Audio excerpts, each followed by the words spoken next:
నమస్తే. నాగమణి. ఎల్లంబండ. కానీ మాది నల్గొండ. కూరగాయల మార్కెట్. వస్తున్నాయి మేడం. తినొచ్చు, పర్లేదు. బాగుంది. ఓ 200 వస్తుండే బాబు. 200, 300 వస్తుండే. ఓకే. ఇప్పుడు అది మాపే అవుతుంది.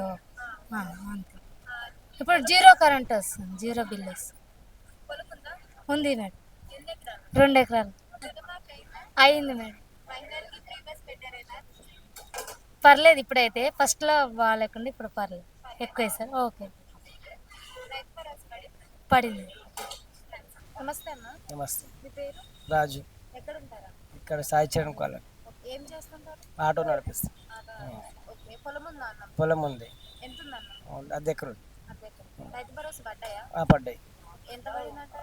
2500 పడ్డాయి. ఓకే. రుణమాఫీ అయిందా? అయింది రుణమాఫీ. ఎంత అయిందన్న? 50,000 అయిపోయింది. ఓకే. సన్నబియ్యం వస్తున్నాయా? వస్తున్నాయి. ఎలా ఉన్నాయి అన్న? సన్నవేం బాగానే ఉంది. తింటున్నారా? తింటున్నాం. ఓకే. ఫ్రీ కరెంట్ వస్తుందా? ఫ్రీ కరెంట్ మేము కిరాయికున్నాం కాబట్టి లేదు. కూలర్ కరెంట్ ఫ్రీ ఉంది మాకైతే. ఓకే. అంటే మహిళలకి ఫ్రీ బస్ పెట్టారు కదా, మీ ఇంట్లో వాళ్ళు మంచిగా ప్రయాణిస్తున్నారా? మాకు ప్రయాణిస్తాం. అంటే ముందు చార్జెస్ పెట్టాల్సింది వచ్చింది.